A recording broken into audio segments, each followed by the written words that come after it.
Greetings, dear listeners. This is Jonah Goldberg, host of the Remnant podcast, brought to you by the Dispatch and Dispatch Media. Very excited for a first-time guest today, which is kind of shocking given my philosophical and professional commitments. But we live in nothing if not a world of magic and wonder.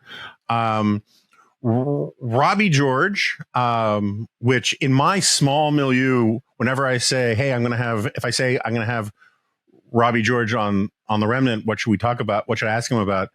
The first question I'll get from people is Black Robby George or Princeton Robby George? And this is Princeton Robby George, Robert A. George, who's also a dear old friend of mine. I always tell people the A stands for apostate. Ever since he wrote this cover story for the New Republic in 2004, endorsing John Kerry for president, Robert P. George is a Princeton guy. He's the McCormick Professor of Jurisprudence and the director of the James Madison Program in American Ideals and Institutions at Princeton University. He studies moral and political philosophy, constitutional law, civil liberties, bioethics, philosophy of law. He's also a non-resident fellow at AEI, my home away from home. And he visits Harvard Law School as a professor and all that stuff. And he's written or edited a whole bunch of books. You may know him as the reasonable guy who goes on tour from time to time with Cornel West. So with that, Robby George, welcome to the Remnant. Thank you, Jonah. It's a real honor to be on the show. Can I tell you my Robert A. George story? Sure. Robert A. is a good friend of mine as well. As you know, he's a comedian as well. And I try to be, but I'm not. But I sometimes get in touch with him and say, Robert, can you remind me which one of us I am? And for years, since we wrote for the same journals and we appeared on the same podcasts and sometimes broadcasts and things, although this was before the era of podcasts, so I guess I should say radio shows. In any case, I noticed a pattern. I was getting his hate mail and he was getting my checks. I don't know how that happened or why that happened, but my assumption on the checks is that A comes before P in the alphabet. And so the accounting office would say, oh, I need a check for Robert George. They'd run down the ledger, or there would be Robert A. George, and he'd get my check. But he was the first one. That's how honest he is. He would send me the check. Oh, that's great. I mean, I for years, whenever Jeff Goldberg from The Atlantic would go on TV, I would get his anti-Semitic email, and he would get mine. And in fact, I once picked up a prescription for him at my doctor, and I had to turn around and say, I don't think this is for me. That's serious. Yeah, no, it would be a huge HIPAA violation. But I would love to get some of Jeffrey Goldberg's checks, but that has not as of yet happened. All right. So, I mean, obviously, I did not have you on here primarily to talk political, presidential punditry and whatnot. But since I brought up Cornel West, I assume you're not going to be working for the campaign. Cornel West running on the Green Party ticket. Well, people ask me sometimes whether I'm going to be his running mate as his vice presidential candidate, and I say no. I'm going to be Secretary of Love in the Cornel West administration. I've already committed to that. But it's fascinating to see Brother Cornel in action, campaigning for president. I have said to a number of audiences, I'm not going to sink my dear brother's campaign by, especially with his progressive base, by endorsing him. As a matter of fact, I've already endorsed Ron DeSantis. But I do endorse his honesty, and I do endorse his integrity, and I do endorse his genuine compassion and love of people. We may disagree about a lot of means, but we agree on some very important ends. We need to be about the business of combating poverty. We need to straighten a lot of things out in this country. So I'm glad he's in the race, and I would just love to see him in a debate, especially if it comes down to the choices of Biden and Trump, which it's increasingly looking like doing. I'd like to see him in the debate, really holding those other two candidates' feet to the fire and putting some issues on the table and demonstrating some real honesty. I'd like to see a Democratic debate with, well, I guess he's not running as a Democrat, so that wouldn't work. But that's right. But Cornel West, Joe Biden, Robert F. Kennedy Jr. would be box office. Yeah, we can put it that way. So I did not realize that you do presidential endorsements. Do you want to make your case for Ron DeSantis? And how do you think? And again, I promise we're not going to dwell on this, but I'm just kind of curious. I didn't know you did that. What is your affirmative case for Ron DeSantis, and how do you think he's doing? We're recording this for listeners' sake the morning of the day of the first presidential debate. So if things go wild tonight, don't hold it against us because we didn't know about it yet. Well, his campaign is not going well. His standing in the polls has dropped in a pretty consistent way over the past weeks and months. So I'm disappointed in that. My case for him, and the reason that I did and do endorse him, is that he did a very good job running a large and challenging state as governor. I think most of the policies that he persuaded the legislature to enact and then implemented are good policies. I have some disagreements. Anybody would. But on the whole, I like what he's done. I especially admire his standing up to Disney, for example. A lot of Republicans tend to cave to big business interests. We've seen this in Indiana when Governor Pence was governor. We've seen it in Arkansas with Governor Hutchinson. We saw it even in South Dakota with Governor Nome. But Governor DeSantis stood up to them. So that's on the policy side. On the politics side, Florida was until yesterday a very, very purple state. He won election as governor by a whisker, by the slimmest of possible margins. And then he's reelected in a 60-40, almost 60-40 landslide. He turns a purple state bright red. And that was in an election, the 22 election, in which the Republicans did not do well, certainly did not do anything like as well as they were expected to do, except in Florida with Ron DeSantis. So maybe this is a good way to sort of segue into state of university stuff in general. I think that I've said this for a long time, be perfectly happy. I'm basically an anybody but Trump for the nominee guy, although Vivek Ramaswamy is testing me. I now think Ramaswamy is basically unfit and unserious for the job, but I would still rather see him nominated and lose than see Trump nominated and lose, because the potential downside of Trump winning is so great for the country, but also for conservatism and the Republican Party. But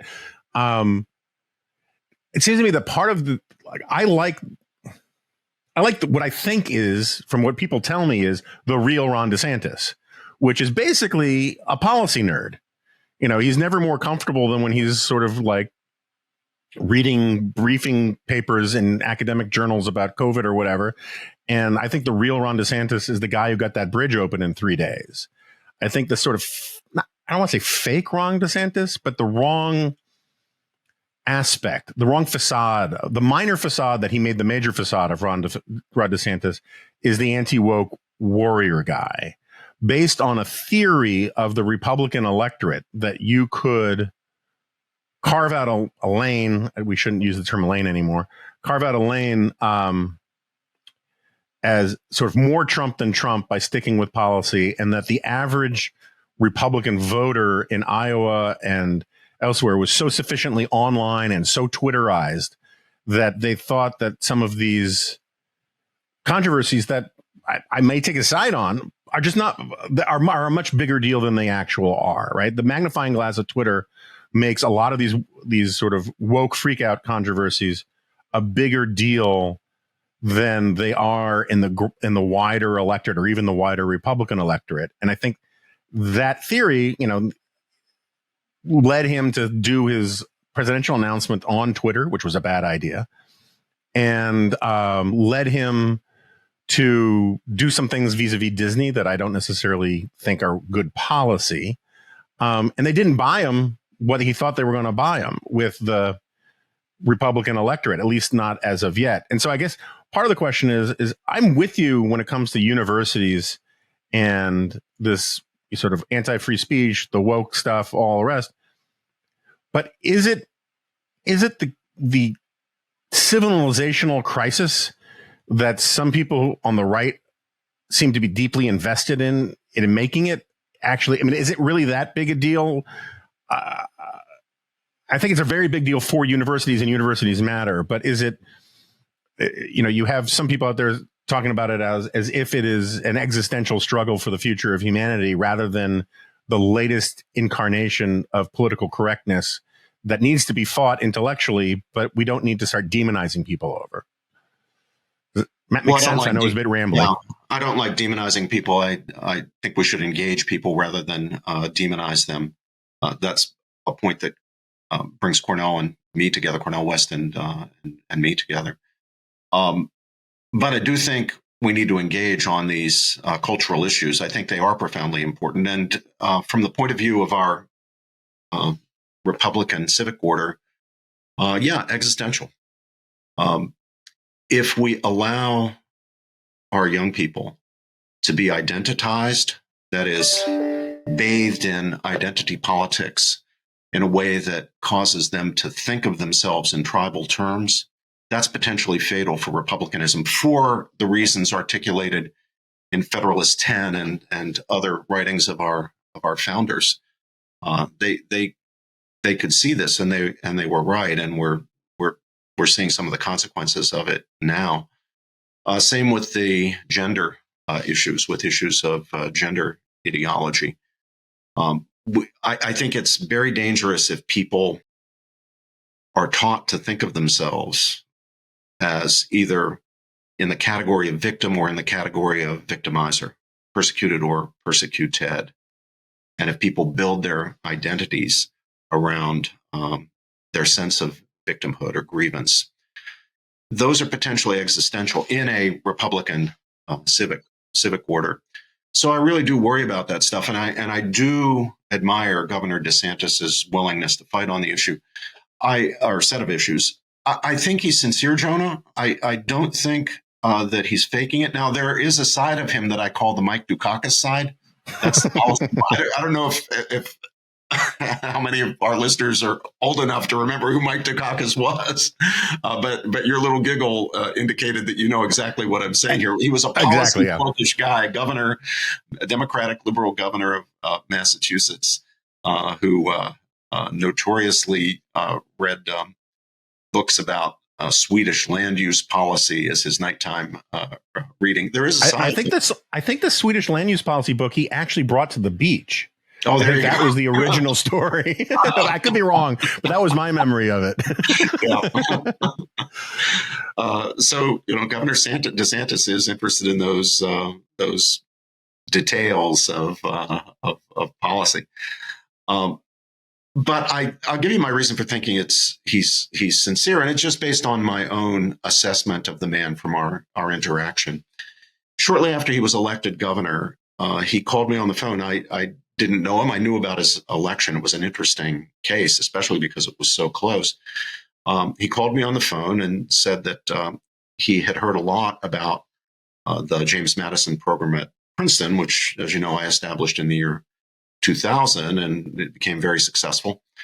And that he was wondering whether I thought a program like the Madison Program, program in civic education modeled on the Madison Program, could be made to work at state universities like the Florida universities, University of Florida, Florida State, Florida Atlantic, Florida International, and so forth. And I said, well, Governor, I have spent my entire life as a student and a faculty member in private universities, so I don't have any direct experience with state universities, but I don't see any reason in principle why state universities could not have and maintain flourishing programs like the Madison Program. I'm sure there are some details that would have to be different. It's not just a template here. But he said, well, okay, could I send a delegation up to Princeton to spend a couple of days at the Madison Program looking it over? I'd like them to talk to your faculty, to your students, people in the Princeton administration, and report back to me on whether this is something we could try to do. And I said, well, we'd be delighted to welcome him. He sent 11 people up, the presidents of 3 universities in the state system, the commissioner of education, leaders from the state legislature, his own chief of staff. And we had 2 intense days of talking about how you might do something like this in Florida. And then they went away, and I really wondered, gosh, will something come of this? This is pretty exciting. They seem pretty serious, and Governor DeSantis seemed pretty serious. And sure enough, within a year, they were establishing programs like the Madison Program in the Florida universities. And after those programs had been up and running for a couple of years, he invited me to come down and do a press conference with him at the governor's mansion and to talk about education reform and programs like ours and his. So I was able to go down, meet him in person, meet his family and his wife and his little kids at the governor's mansion, interact with other Florida officials. We did have that press conference. You can watch it. You can watch it on online. And from the conversations I was able to have with him, I really formed the judgment. Now, maybe he's a really good actor and he fooled me, but I formed the judgment that he's very serious about this cultural stuff. He really believes in it. He doesn't want his kids to grow up in a woke world. He doesn't want that kind of indoctrination for his own children. And he doesn't want it for other people's children. Yeah. So I think there's this policy side. Then I think there's this moral and cultural side that he's serious about. From my point of view, the unfortunate thing is that the campaign's not working. The Twitter rollout, as you say, turned out disastrously. Nothing else seems to have gone right. Whatever produced that 60-40 victory in Florida for re-election, that magic is just not happening at the national level. Yeah, and just to sort of clarify and also get off of Ron DeSantis for a bit, but I don't think he's faking it. I think it's just a facade that he emphasized, right? And it's or a facet of his agenda that he emphasized on the theory that that's what would give him this comparative advantage against Trump and rally the GOP electorate to his cause. And I think it was a bad theory, just on a pure political strategy point. And I want to be clear, I'm not trying to trivialize the problem with identity politics. I did write a book called The Suicide of the West. Yeah, it was all about how, identity politics and these things are liberal fascism. We can revisit that too. But I do have a question about. So I am with you about the need, and put DeSantis aside and let's start talking about the university stuff, right? So one of the things I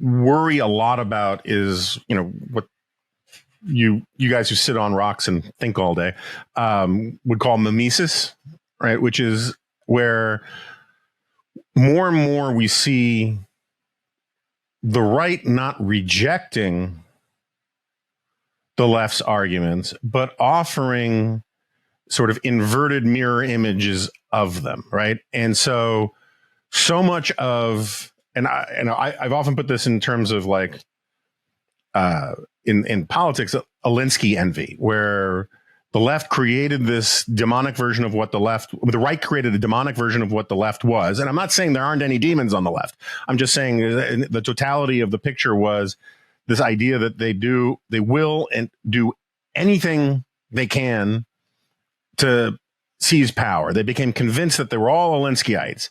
And very quickly that became, rather than a criticism of the left, it became a point of envy for the right, where the right said, we have to be Alinskyites too. And now, if you look around the right, all of these young Republican organizations on college campuses, the various sort of MAGA adjacent groups, the Young Republicans in New York are just a mess. They have these, they have these philosophical commitments to how conservatism has to be about winning by any means necessary. And that is basically taking your enemy, what you perceive to be your enemy's point of view, internalizing it and saying, we have to fight fire with fire. I see the same thing often with identity politics now, where the argument used to be identity politics is bad, and now the argument is we need our own identity politics. And so, while I'm totally with you with the necessity to fight identity politics, if the means of the fight end up spreading the contagion more than containing and killing it, maybe we got to come up with different kinds of arguments for how to fight it. And I'm just wondering what you think about that in the big picture. I want to say amen, brother. You're preaching a gospel that I've been preaching now for several years, because I noticed the same problem that you have noticed. Those on the conservative side sometimes being like our adversaries, adopting their own form of identitarian ideology, identity politics. And it is toxic. It is toxic to this democratic republic. And the fact that the left is doing it is obviously no justification for the conservative side to do it. I mean, what your mother said is true. Everybody's mother, two wrongs don't make a right. Identitarian politics is wrong. It's toxic for democratic Republican regimes, and we need to avoid falling into it. As a matter of fact, Jonah, just this morning, on the day that we're recording this, I have a long Twitter thread basically making the point you just made. I want to lead conservative young men and women away from that sort of campus identitarianism. We need to be willing to engage our friends on the other side using the proper currency of intellectual discourse. There's a currency of intellectual discourse in the way there's an economic currency. It's pounds and pence in Britain. It's dollars and cents in the United States. The currency of intellectual discourse consists of reasons, evidence, and arguments. That's what we need to be doing and training our young people to do. Give reasons, marshal evidence, advance arguments. The identitarian path is really a road to perdition. It'll ruin us. It'll ruin the country. And it's not just the identitarianism. It's also, the critical theory stuff. I've taken to sort of writing about critical Trump theory, where time and again, when the system, whether it's the Electoral College, whether it's, elections in general, whether it's the criminal justice system, whether it's the tort bar, whether it's journalism, whatever it is, if it proves inconvenient or critical of Donald Trump, then the argument immediately becomes, this is proof of the system being corrupt, right? And while it doesn't have any of the fun jargon that I learned in college from, the critical race theorists and critical feminist theorists and all that, it's structurally, it's the same argument. This privileging over feeling that if you feel like the system is unfair, that is enough. That is enough of indictment. That is enough proof. Because the personal is political and all that stuff that I got drowned in college is now taken to heart by vast swaths of the right. And I don't know. I am inclined to despair from time to time that it is not going to be extracted from the right anytime soon. And, that is my fundamental problem is like, I have become a both sidesist in ways that I would once have had such contempt for, because I haven't given up my indictment of the left. But now that it's become a bipartisan problem, it's even more troublesome to me. Well, please don't despair. All of us need to be in this fight, and despair would take us off the field of battle. It's an important fight. It's an important fight for the future of the country. It's important for our children. And in my case, I'm a new grandfather for my grandchildren. So we're invested. We're invested in the future here. So we need to fight for it. Historians are fond of breaking up the epochs into the age of this and the age of that. So sometimes they'll refer to the medieval period as the age of faith. Now, that's, of course, an oversimplification.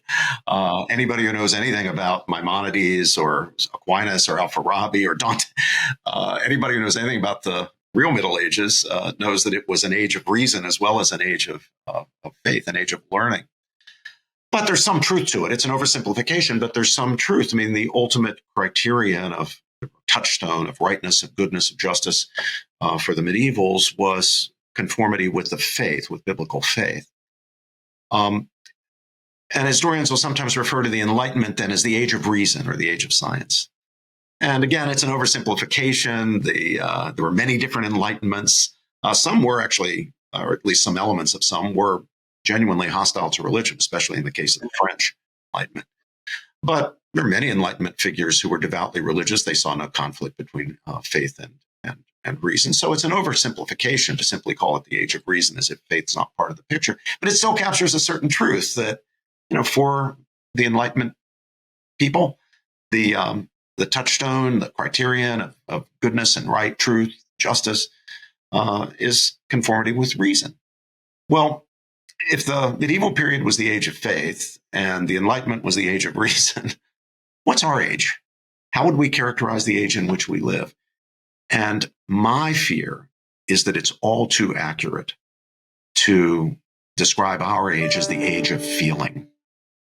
So what for people in our time, and not just those on the left, Jonah, as you say, including increasingly those on the conservative side?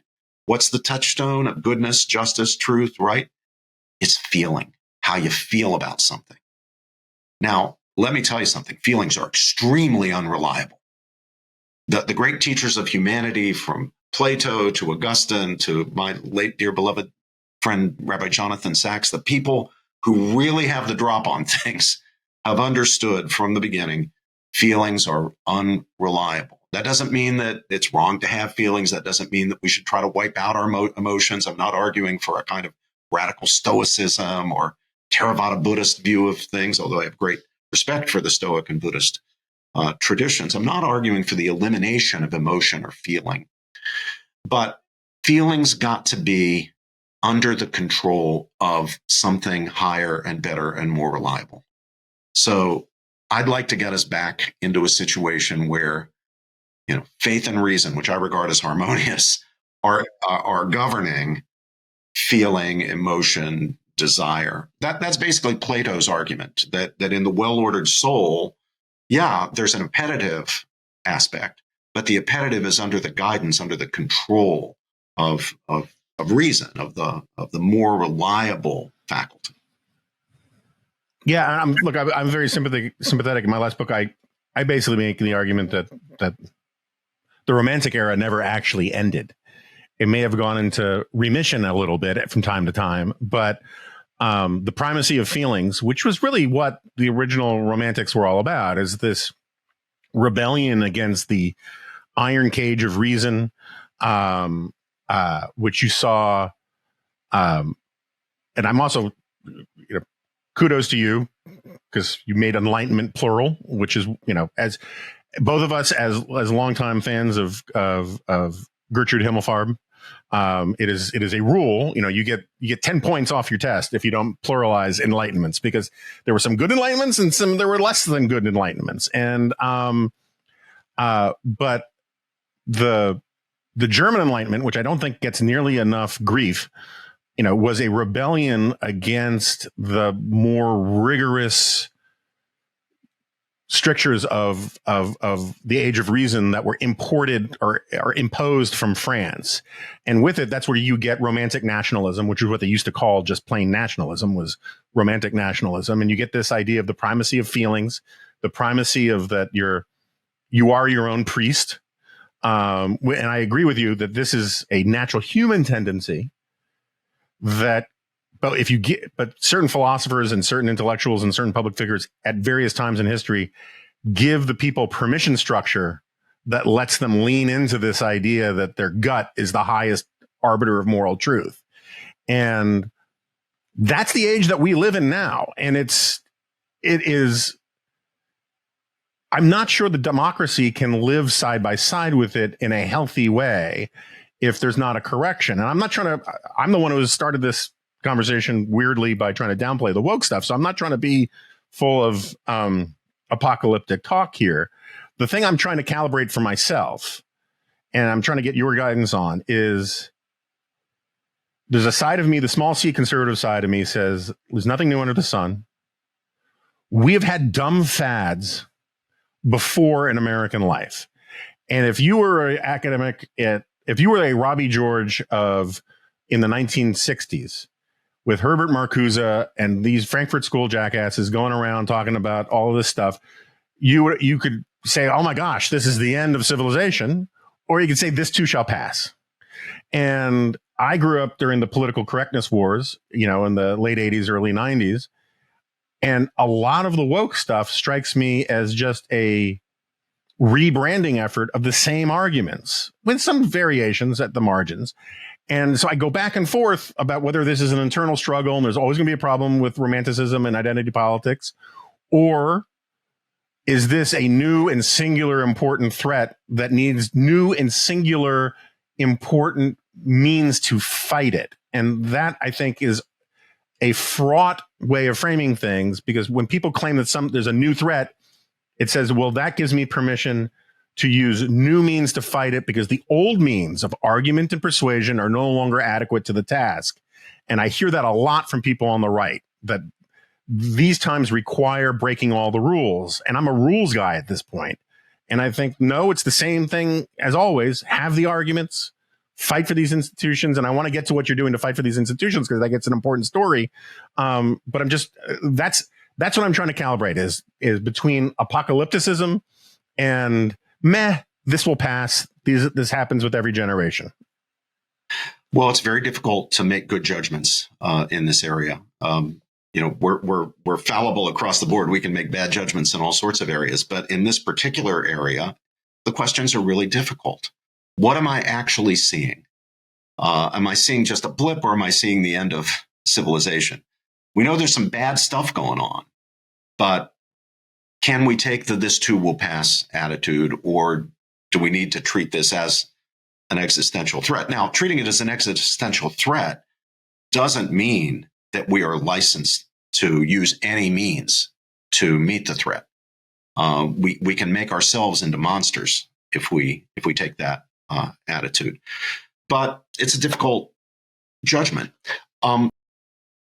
The Enlightenment, some of the worst figures, or the most unfortunate figures of the Enlightenment, were Enlightenment figures who tended to treat reason, reduce reason really to a sort of form of calculation. So reason became a calculating machine, or what we would later know as computers. They abandoned the older and richer conception of reason that really goes all the way back to the Greeks, especially described well, I think, by Aristotle, which is more than just a calculating machine. It's a faculty that makes possible wisdom, and not just addition and subtraction and multiplication and division. And I think this caused some of the romantic reaction to the Enlightenment, the prioritizing of feeling over reason, because the sense of what reason was had been so diminished, evacuated of its content. Even reason's capacity to make moral judgments are anything more than calculations, has eroded by the point at which the romantic figures begin to really become prominent. But I wonder, Jonah, if you are familiar with Heinrich Heine, the great German Jewish poet of the 19th century. Heine's prophecy, his prediction in 1834 of the rise of the Nazis. Am I telling you something you already know about? I know. I covered a lot of this stuff reading when I was during liberal fascism, but it's been a while. Yeah. Yeah. So Heine's writing in 1834. It's 100 years, almost 100 years before Hitler comes to power in Germany. But it's at the point at which German philosophy is going in a certain direction. Heine says, Christianity, and this is its greatest merit, he says, has somewhat subdued the brutal German love of war, but it has not destroyed it. And when what Heine calls that subduing talisman, the cross, that is Christianity, falls, which it will, and he's talking here under the pressures of German Romantic thought, then the stony gods of the German past will rise from their tombs and rub the debris of 1,000 years from their eyes. And Thor, with his giant hammer, will jump up and smash the cathedrals. And then he says, don't smile at me, a dreamer who warns you of the consequences of the philosophy you are embracing now. It's romantic ideology. Don't laugh at me, for what happens in the visible first happens in the realm of the invisible. What happens in social life first happens in the realm of intellect, or spirit, Geist in the German. And so he says, when you hear a crashing, such as never been heard before, then you will know that the German thunderbolt has fallen, and a play will be enacted in Germany that will make the bloodshed of the French Revolution look like an innocent idyll. That's 100 years before Hitler. Heine was able to see what was coming in virtue of things that were happening in the intellect and in the culture, in the realm of ideas. And ideas really do, as Weaver said, have consequences. Sometimes it's decades, sometimes it's centuries, but they do have consequences. Now, his judgment turned out to be accurate, but even he at the time includes, as I quoted him, including this admonition, don't laugh at me, don't smile at me, don't think I'm exaggerating, don't think I'm a nut. And boy, he turned out to be dead on. And of course, he didn't know there would be a guy named Hitler who had a funny mustache. He didn't know that there would be a party called the Nazi Party, but he knew that there would be enacted a play in Germany that would make all the bloodshed of the French Revolution look like an innocent idyll. Yeah, I mean, I always go to I never thought that Julien Benda got the credit that he was due, in part because it is such a polemic, but the treason of the clerks, or treason of the intellectuals in English, which doesn't quite capture what treason of the clerks does. There is so much that describes our current time, right? Where he says politics has become essentially the organization of political hatreds.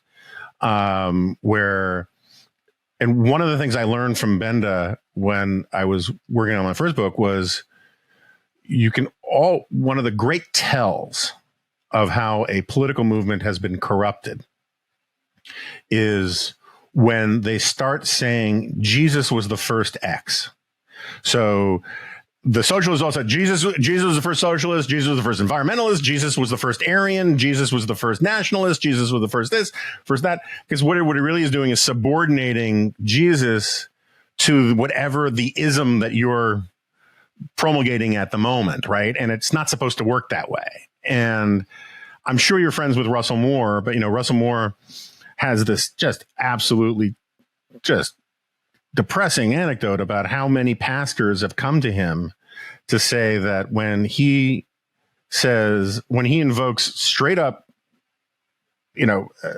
statements from Jesus, turn the other cheek, where people will come up to him and say, you shouldn't peddle that liberal stuff here.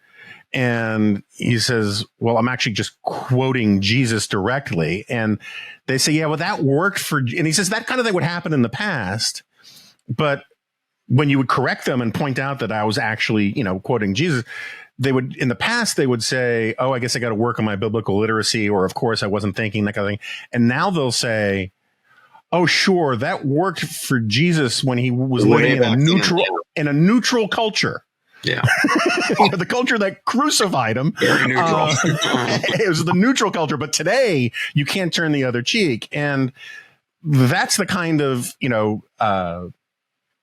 the kind of warping that you get when you make yourself the primary measure, your feelings, the primary measure of everything external to you. Then when you get inconvenient information or inconvenient advice, if it conflicts with yourself, you bend the whole thing to fit your worldview. And I think that's that's something that we used to be so good at condemning on the left. And now it makes, people like me, some sort of, cuck rhino for saying it's bad when the right does it too. And I don't know that I'm curious what you think. We both believe we're Richard Weaver guys. Richard Weaver had some things we probably both disagreed with profoundly. But yeah, you bet. He was right about ideas having consequences. Ideas have consequences, or as George Will likes to say, small ideologically committed minorities, drive history. And I think we both agree with that.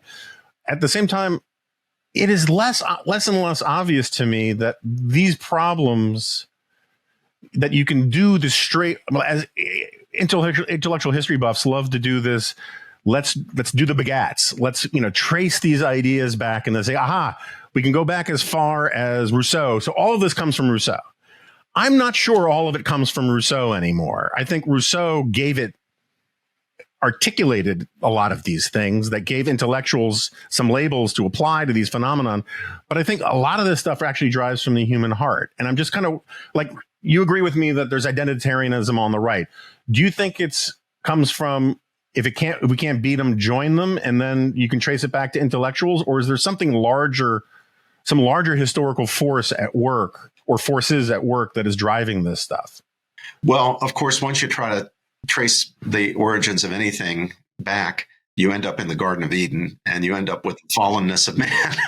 That we're made in the image and likeness of God, and that's great. We're godlike, but we're also made from the mere dust of the earth, and we're fallen and frail and fallible. And we don't like to admit that we're wrong, and we don't like other people challenging us. But it's worse today. In an era of feeling, or in an age of feeling, people identify themselves with their feelings. So whether you're on the left or the right, you'll interpret any challenge not as a good faith effort to get at the truth of things. You'll interpret it as a personal attack. Now, you do see this on the left all the time, right? If you challenge someone's ideas or their practices or lifestyle, you will immediately be condemned as someone who wants to deny someone else's personhood, or deny somebody else's humanity, or deny that they exist, or what have you. Now, of course, that's very silly. But people on the conservative side used to be content to say, that's very silly, and I'm not playing by those rules.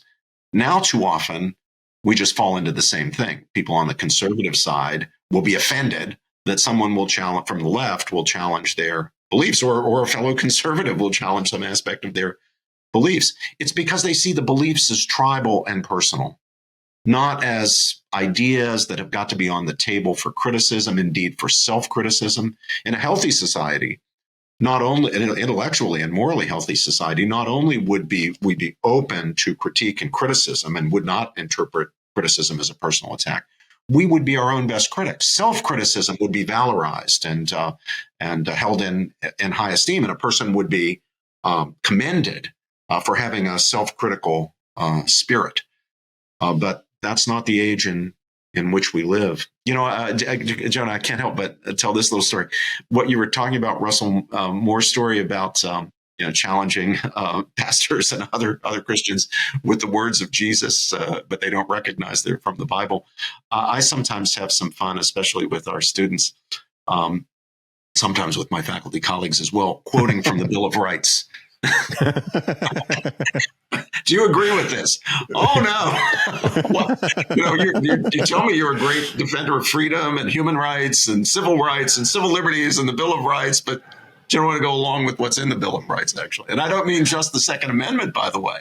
I mean, even today, the free exercise of religion, freedom of speech, and so forth. You can't be confident that people even think that's a good idea. Those things. I remember I was on the board I was the young trustee on the board of trustees for my alma mater. And the board had decided that they had to come up with this was back when tolerance was tolerance statements were the big thing. Right. And they were explaining, again, this is 30 years ago now, right? Some expert was explaining to us that tolerance is now sort of going by the wayside because tolerance sounds condescending. It has to be some phrase like affirming or something like that, because tolerance sounds sort of colonial. Like, oh, you have these interesting little customs, we'll tolerate them, but you're a nuisance, right? That was sort of the implication. And being a young Jonah Goldberg and quite a hothead, I thought this was all, to quote Aristophanes, bullshit. And I came up with, I said, we should have some language in here that says the liberal arts, rightly understood, are not about intolerance, and that the tolerance and open debate and all these things are implied in the whole concept of the liberal arts, and we shouldn't pretend that we need some new statements that correct for something that's already there, or something like that. It was an argument 30 years ago. I just remember a very prominent left-wing Democratic lawyer who was on the board for real, when I issued this letter and sent it to people, turned to me and said, I can't technically disagree with anything that's in this document, but what concerns me is that it is full of what are probably right-wing code words that will get us into trouble. And I was like, so like, which ones? Is it tolerance? Is it free speech? Is it, open discourse? But back then that was the thing. It was like, the hackles go up. Like, oh, you can't actually mean what the Bill of Rights says. You have to mean this other thing that's unstated, that's hidden, and it makes it very difficult to have these kinds of conversations.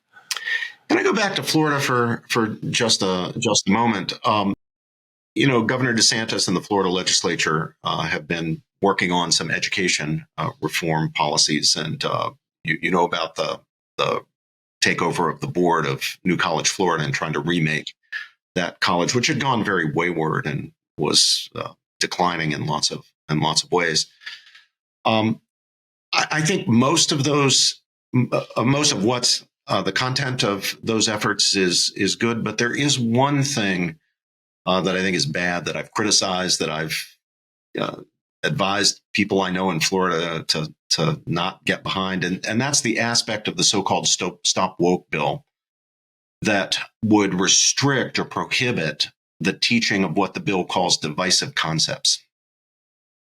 I think that's a mistake. That's an example of falling into the trap of doing what your opponents are doing. The folks on the left want to ban certain sorts of teachings or certain sorts of ideas from the classroom. And we shouldn't be doing that, no matter how bad the ideas are. What we should be insisting on is something very different, and that is that the various competing points of view be represented in the discussion so that students are not indoctrinated.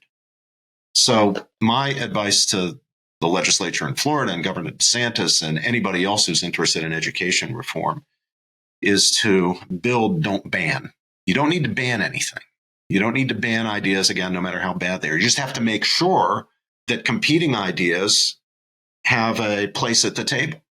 They can be advocated. And then, students can decide for themselves on the basis of the strength of the arguments and the evidence presented and the reasons that are adduced where the truth is, where they think the truth is. That's fine. That's what a liberal arts education really should be all about. So I want to switch gears a little bit, but this is a good segue for it. One of the reasons why, there were a lot of reasons why I wanted to start the Dispatch, but one of them was that many of my sort of intellectual heroes on the right were famous for their writings and their speeches and their general arguments and all that. But their lasting influence for a lot of them really had to do with the institutions they built behind the scenes. And before we started, because we're those kinds of people, we talked a lot about the public interest and Irving Kristol, which is of blessed memory. Basically, there's this line in Adam Smith that says, wherever people of the same trade gather for conviviality, seldom will it not turn to a conspiracy against the public good. Prices will be fixed. Right. People like us, when we get together, seldom will the conversation not turn to nostalgic talk of the public interest and Irving Kristol. And so Irving was a big institution builder. William F. Buckley was a huge institution builder. We only know of a few of them, are common. We all know about National Review or maybe Firing Line, but there was ISI, there were all these things. And as important and as great as your teaching has been, and as your writing has been, and the important role you play as a public intellectual and as a banjo player, the most remarkable thing, and I think it's a really important story to tell, because we constantly hear how conservatives never won anything. That's why we needed Trump. Conservatives are always losing. There's been no progress for conservatives. Blah blah blah blah blah. You founded the Madison Center at Princeton, and it has been wildly successful, even by the lights of its critics, who may disagree with the content of some of the stuff it does, but can't dispute that it's serious, rigorous, important, and successful, and totally in keeping with the high standards of Princeton.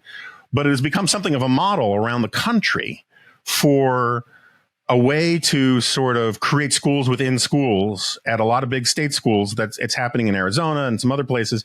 And so I'm just sort of wondering if you could, for the average listener who doesn't know any of that, if you could give sort of a 30,000 foot version of what that story is, what your philosophy was going in, how it's gone, and that kind of thing. And then we can sort of take it from there. Well, thank you for giving me an opportunity to talk about the Madison program, Jonah. It was founded in the year 2000. I was the founder. It's been going for 23 years. I founded it because it seemed to me that we needed stronger offerings at Princeton in the area of civic education.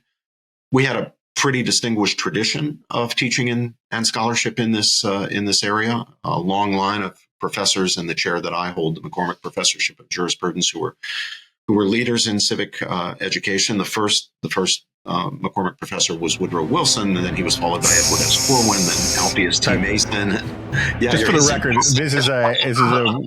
I'm the international chairman, and I'm the chairman of the International Society of Woodrow Wilson Haters.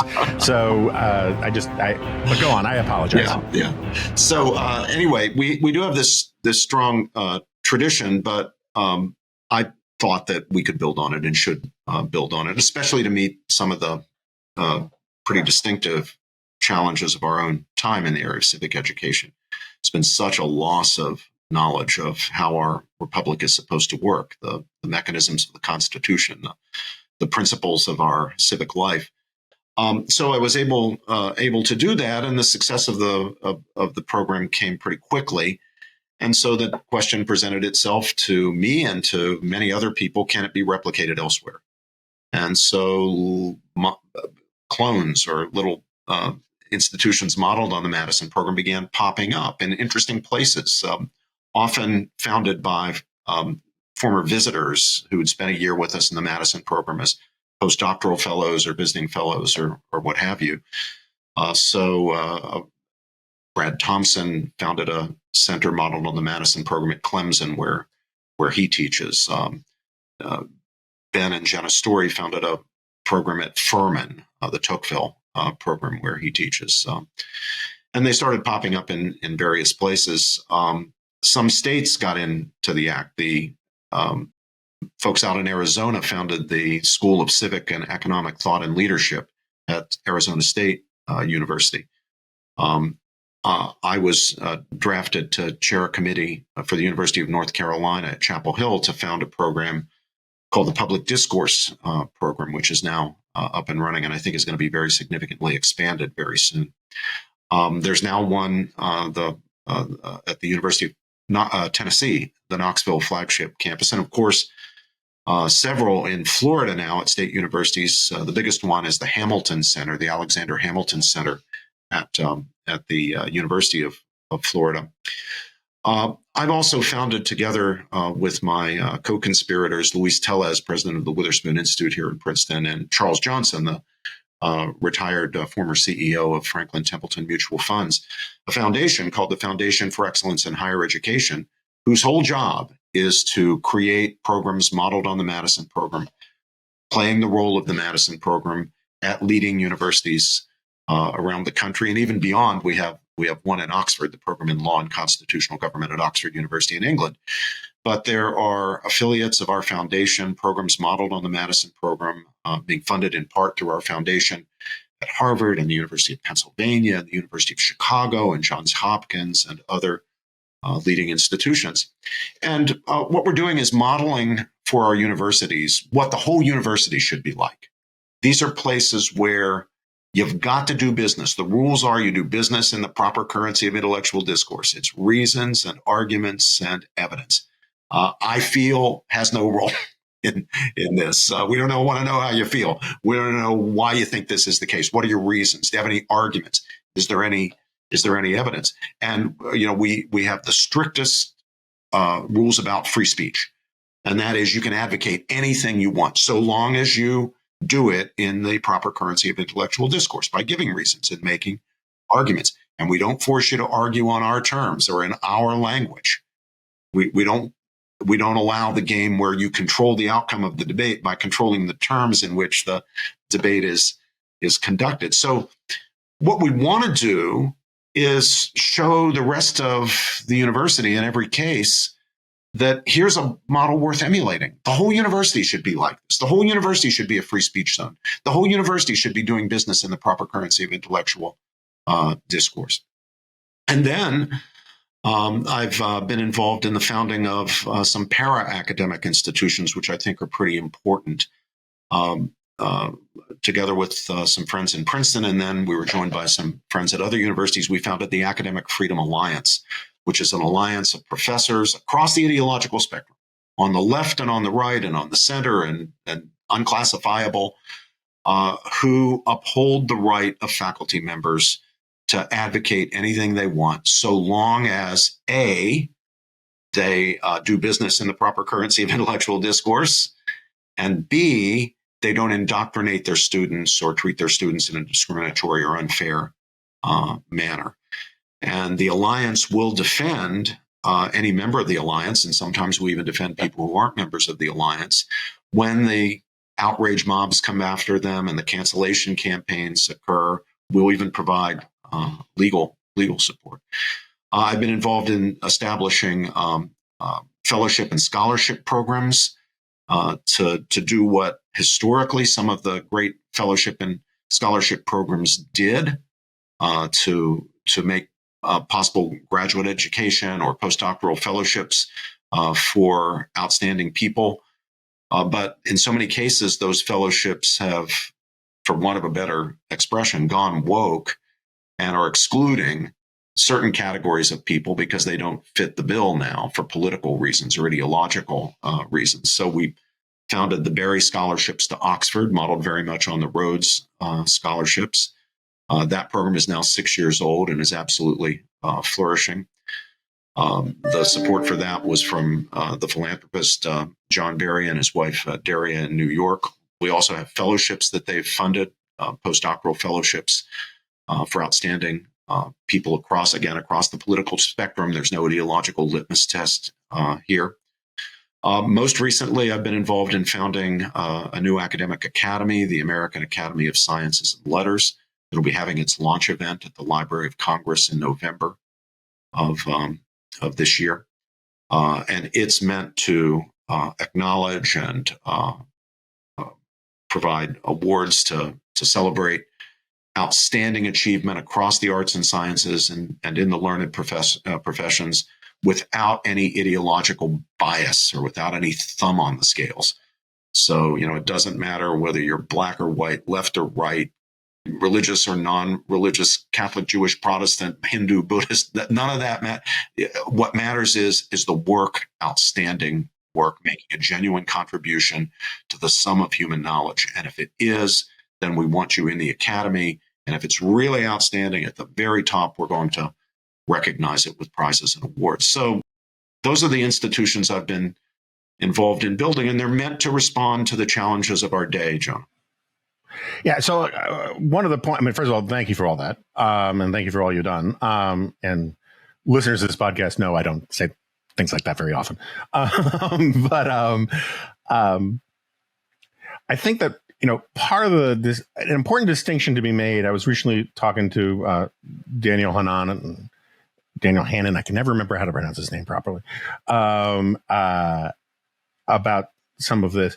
One of the things that marks our age is the there was always been a tension between small C conservatism and big C conservatism, and as defined as sort of the conservative temperament, small C approach to life versus the big C ideological crusade kind of thing. And obviously, I think both of us would agree there are places where the big C and the small C are complementary. But there are also places where they can be in intention. And I think one of the things that is great about the stuff that you're doing is that in one sense, it's not big C conservative at all. And you're saying it's not ideological indoctrination. You can be from anywhere, make any arguments you want, as long as they're backed up by facts and evidence and presented civilly. And I respect all that. But they are actually profoundly small C conservative in the sort of Hayekian sense that conservatives in America, rightly understood, are people who are defending the American Enlightenment and the American Enlightenment principles that are enshrined in the Bill of Rights and in the Constitution and in the Declaration of Independence. And you can be ideologically left wing and still want to defend those things because it's about the kind of political order that you want to live in. And a good conservative, a good small C conservative wants to defend the things that make America America, even if they disagree about tax rates and the role of the welfare state and all that kind of thing. Defending, preserving free speech, Bill of Rights is in a weird way. It's a small C defense of a very radical thing. And that's the point of a lot of civics education, is to explain to people they need buy-in to that project. And so I also just think when you hear people say that there's been no progress on the right and that that the universities are lost, how do you respond? Because I mean, sort of your life's work, at least for the last couple of decades, is the opposite. Yeah, I just say, come visit us at the Madison Program. Open invitation. Come visit. Look at what we do. 250 undergraduate fellows of the Madison Program. They're not all conservative, which is great. You know, some are on the left, some are on the conservative side. Now, of course, there are some students for whom the whole idea that a university is a place of learning is so alien to their sensibilities that they wouldn't want to have anything to do with the Madison Program. From their point of view, universities are all about advancing a political cause, social justice, or whatever they want to call it. But that's not the whole left. And so we've got students from the left who are in the Madison Program. Of course, we have a lot of conservative students who are in the Madison Program. We have a lot of students who just haven't made up their minds about key things who are in the Madison Program. Go to visit any of the other institutes that are modeled on the Madison Program. Go visit the wonderful, I mentioned it earlier, School of Civic and Economic Thought and Leadership out at Arizona State under Professor Paul Carice's leadership. Go down and visit the Hamilton Center at the University of Florida, or the new Center for American Civics at the University of Tennessee, Knoxville. We have shown that it can be done, and it has a real impact on real students in considerable numbers. So just look, join us, be part of this. Don't be, throwing your hands up in the air and saying the universities can't be reformed and they're no good and we're not going to have anything to do with the universities. Make a difference. You really can. And if you doubt me, as I say, come and visit me. Jonah Goldberg listeners, you have an open invitation. Come visit us at the Madison Program. We'll show you what's happening.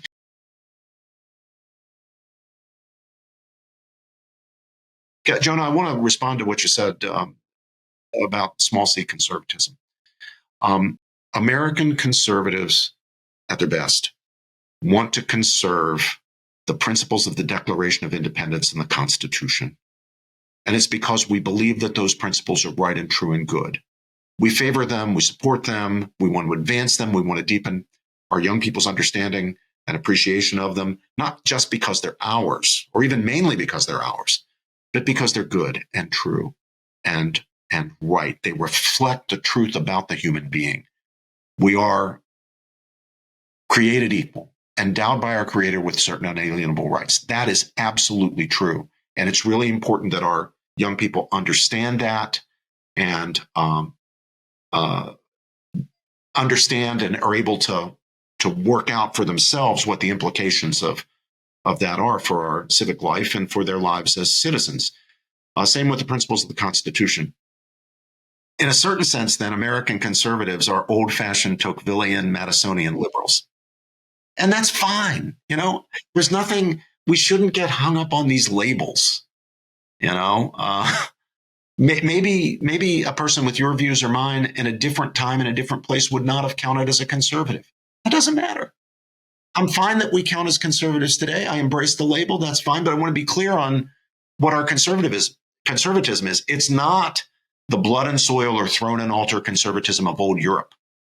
That's not us. If that's what conservatism is, that's not us.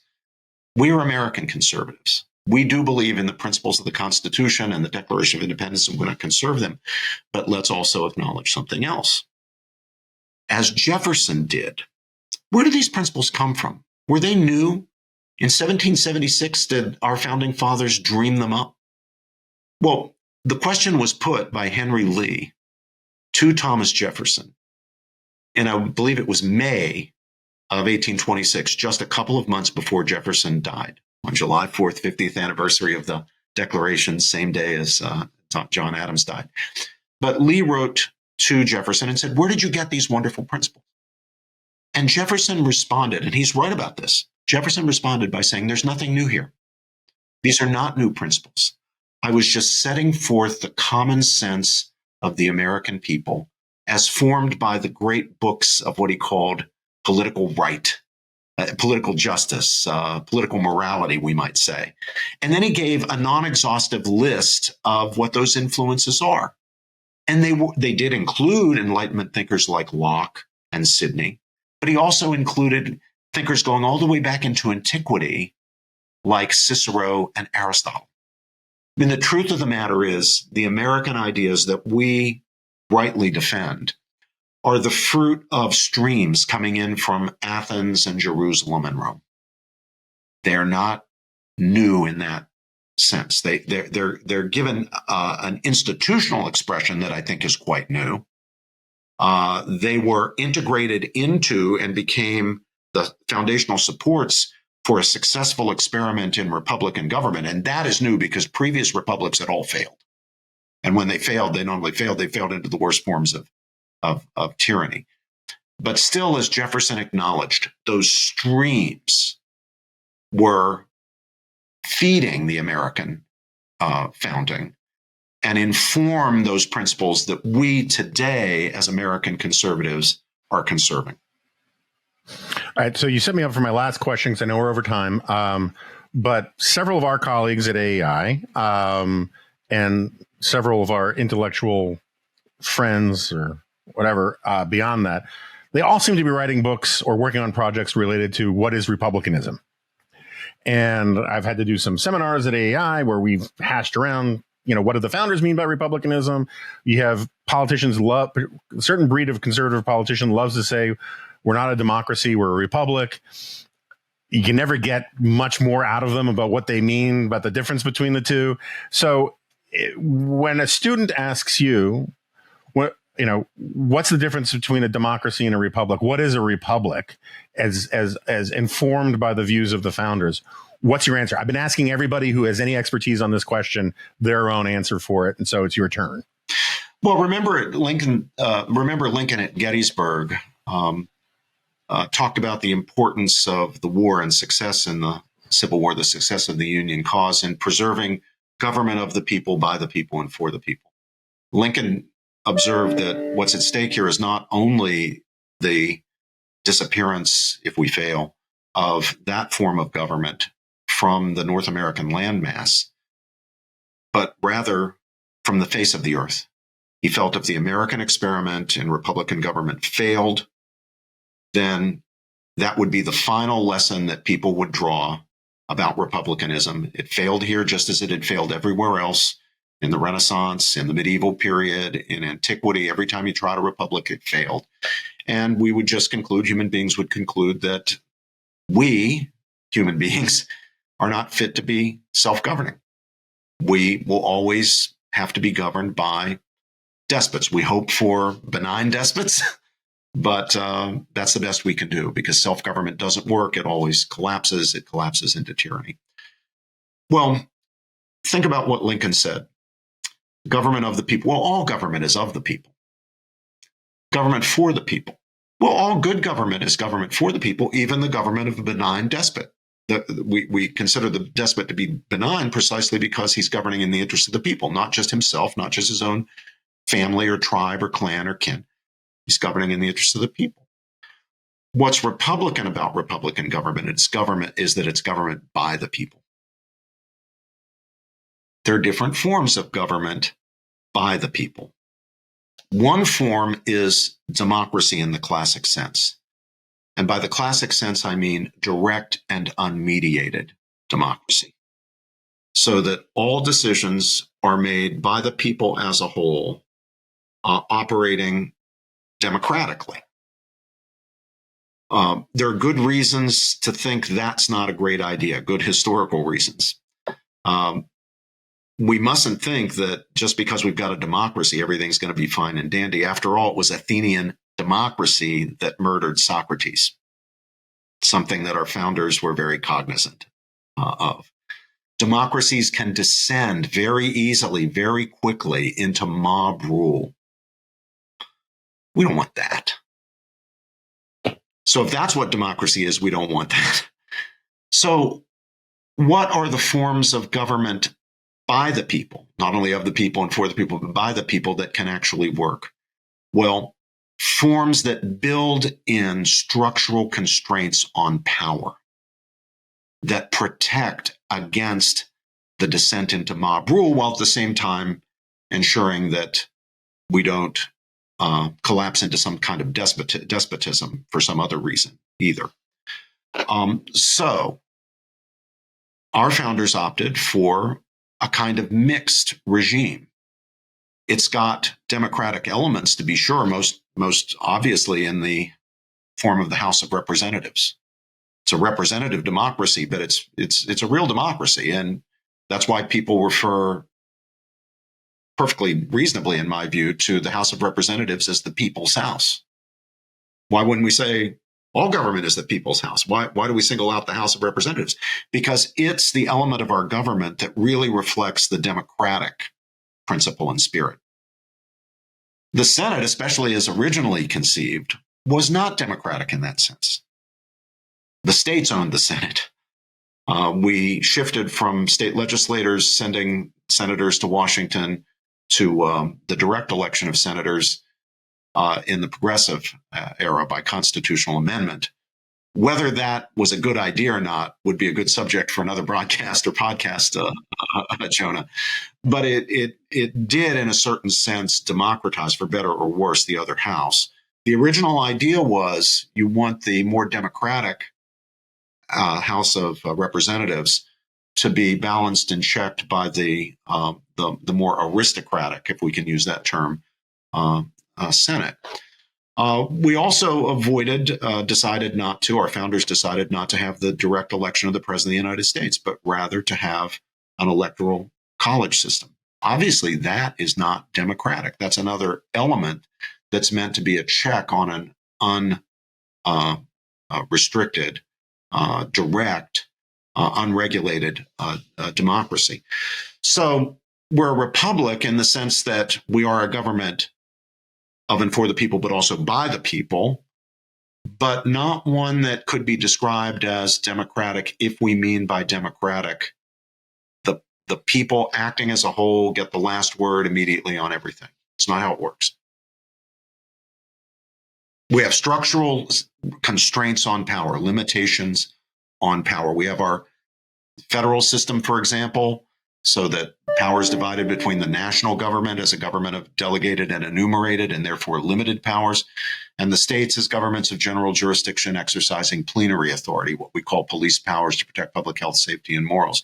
We have the separation of powers even within the national government. Legislative powers vested in the Congress, executive power in the President of the United States, judicial power in the Supreme Court and such inferior courts as Congress shall from time to time ordain and establish. I'm quoting here, of course, from Article 3. We don't have a parliamentary system where government is united in one institution, democratic government in one institution. It's those constitutional structural restraints on power that I think are what distinguish us from anything that our founders would have meant by democracy.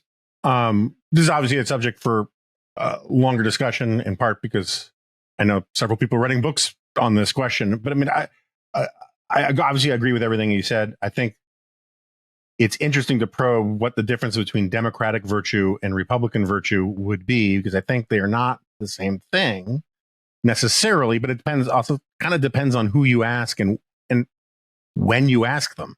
Because I think the meaning of Republican virtue or republicanism versus democracy or liberalism in the old sense has changed valences over time. Yeah, I mean, I think the democratic virtue would be you yield to the majority. Even if you're in the minority, if you lose, you lose. That's it. You yield. It takes a virtue to do that.